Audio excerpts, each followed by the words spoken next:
आपको बता दें, भाटापारा के रावण भाटा मैदान में निःशुल्क संचालित भारत माता सैनिक एकेडमी में मोटिवेशनल कार्यक्रम का यज्ञ स्थल में आयोजन किया गया,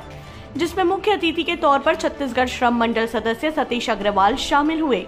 जिन्होंने Chhattisgarh police, BSF, army, navy, sub inspector आदि पदों की तैयारी कर रहे सभी प्रशिक्षार्थियों का मनोबल बढ़ाया एवं प्रोत्साहित करते हुए सभी को पेन वितरण भी किया।